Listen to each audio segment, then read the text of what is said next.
million subscribers! Makapasyal dito para makita nyo rin. Kasi syempre ako bilang taga Valenzuela ako, medyo sumasama ang loob ko kung saan ako nakakarating. Nagpunta ako ng Davao, nagpunta ako ng Cebu, nakadalawang pa nga ako sa Cebu, di ba? Huwag mo kaming niloloko. Alam namin di mo binenta si Bukbok. Masyado kang madrama. Hindi naman totoo yung pinapakita mo. Unsubscribe na ako. Clickbait.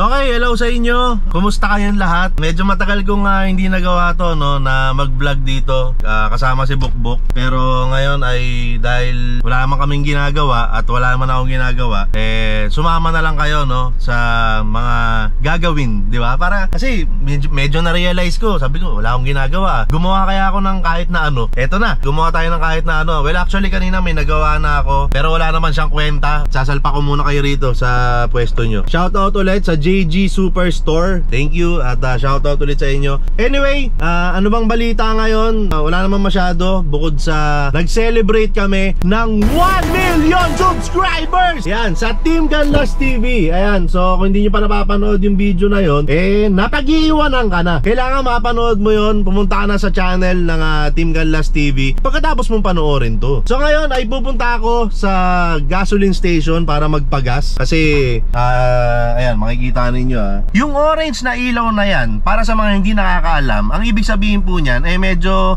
tagilid na ang kargang gasolina ng inyong sasakyan. Yan, yung nakikita nyo na yan. Yan. Okay, so ngayon ay magpapagas ako. Let's go! Okay, papagas muna ako. Ha? Ito po. Thank you. Sabi na nga ba Thank you, kuya. Ewan ko kung makikita nyo dyan. Merong isang pwesto rito along MacArthur Highway. Nagse-set up din ng mga ng mga minivan. Ayan, dito to along MacArthur Highway. Sir, magandang hapon. Magandang hapon. Ano sir, pwede ko na bang pasyalan yung ano mo? Oo. Pwede na? Pwede na. Pwede na. Minsan puntahan ko yan, ha. Sige. Bango boss, ha. Ano lang, hininga ko lang yun, sir. Hininga ko pa lang yun. Pakala ko may dala ka dyan. Salamat, sir. Ayan, napuntahan ko na sila dati. Kaso parang hindi ko lang kung busy sila nun o medyo hesitant pa sila na magpa-vlog. Pero ayan, nakausap ko rin dati. Pumapayag na sila makapasyal dito para makita nyo rin. Kasi syempre ako bilang taga Valenzuela ako, medyo sumasama ang loob ko kung saan ako nakakarating. Nagpunta ako ng Davao, nagpunta ako ng Cebu, nakadalawang pa nga ako sa Cebu, di ba? Tapos dito sa Valenzuela, hindi ko man lang sila ma-feature. So ayan, naipaalam ko na pupuntahan ko sila, maiba-vlog ko na rin yung shop nila. Okay, biyahe muna tayo ulit. Kung napanood nyo yung video kung saan pinuntahan ko si Bukbok sa Kael Infinima Auto Spa, na ang daming nag-react na akala mo nasaktan yung damdamin nila, na akala mo naisahan sila, na akala mo naargabyado sila.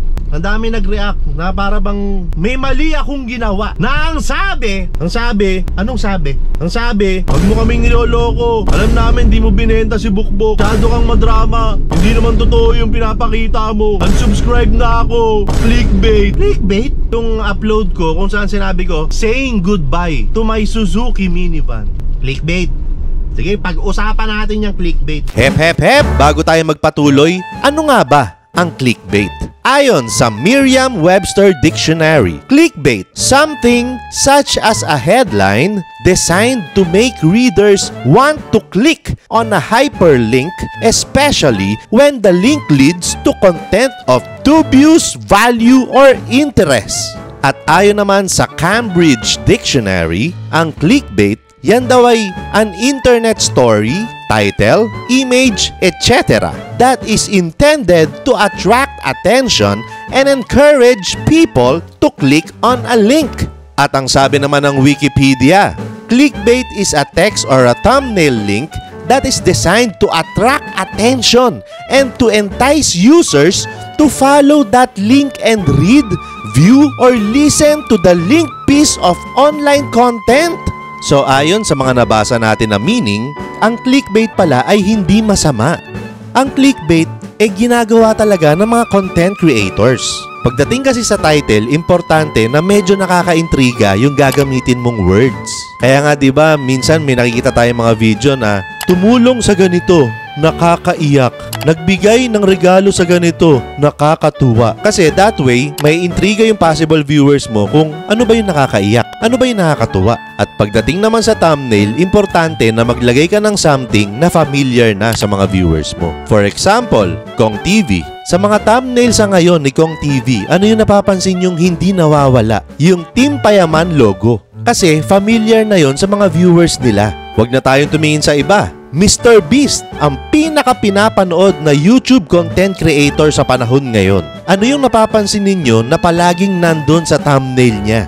Tama, yung mukha niya. Kasi familiar na yung mga viewers niya sa mukha niya. So para tapusin ang ating maigsing session tungkol sa clickbait, lagi po nating tatandaan na hindi po masama talaga ang term na clickbait. Although may mga YouTubers na gumagamit ng clickbait pero sa maling paraan. Yun yung paglalagay ng something sa kanilang title or sa kanilang thumbnail na walang kinalaman sa video nila. Okay mga bata, hanggang dito na lang muna. Paalam! Ngayon, yung mga nag-comment sa akin na clickbait ka, mag-unsubscribe na ako kasi clickbait ka. Saang parte?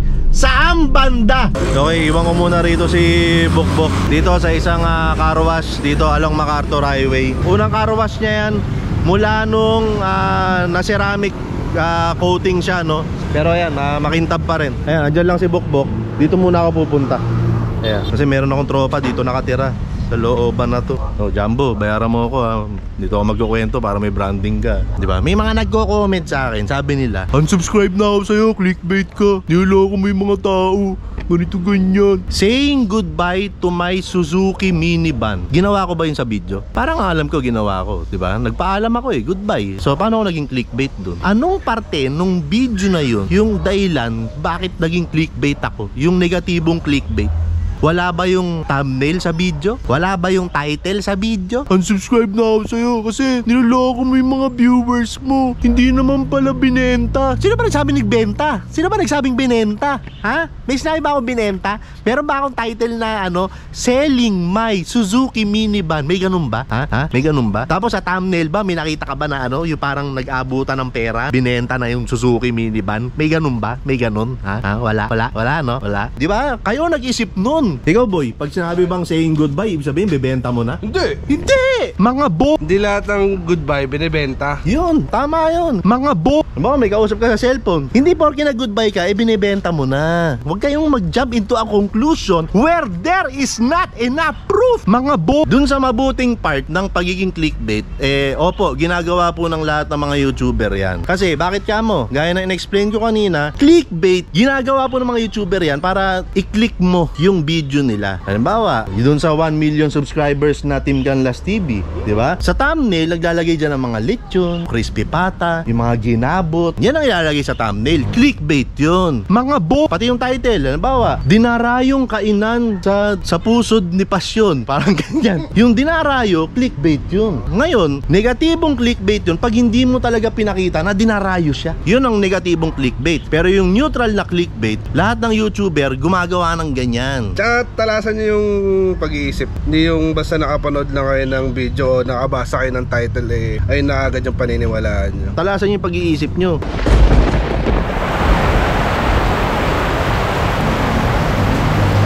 Gaya ng nakita ninyo ay umulan. Consistent ang sumpa ng car wash para kay Bukbok. Walang palya, no? Talagang tuwing ipapa-car wash ko to, umuulan talaga. So, congrats Bukbok at consistent ang sumpa sa'yo. Pero ganun pa man ay... Eto na nga, balikan ko lang yung clickbait, no? Wala namang problema sa akin yun. Kung mag-unsubscribe kayo dahil sa clickbait, hindi ko kayo pinilit na mag-subscribe. Ganun din na hindi ko kayo pipilitin na mag-stay. Ngayon, kung gusto nyo mag-unsubscribe, desisyon nyo po yun. Wala naman po akong magagawa doon, no? Kahit sabihin kong wag, kung gusto mo mag-unsubscribe, di mag-unsubscribe ka. Pero yun nga, babalikan ko lang yung clickbait, no?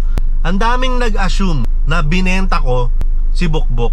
Pero wala naman akong sinabi sa title na I sold my Suzuki minivan. Wala naman akong sinabing ganun eh. Kung tama ang paraan mo ng panonood ng video ko, na-gets mo dapat, bilang inyong Mayor TV, ang mayor ng buong Pilipinas, ay ipinangangako ko po sa inyo na lahat ng title, lahat ng thumbnail na makikita nyo sa mga upload ko ay may kinalaman sa upload ko.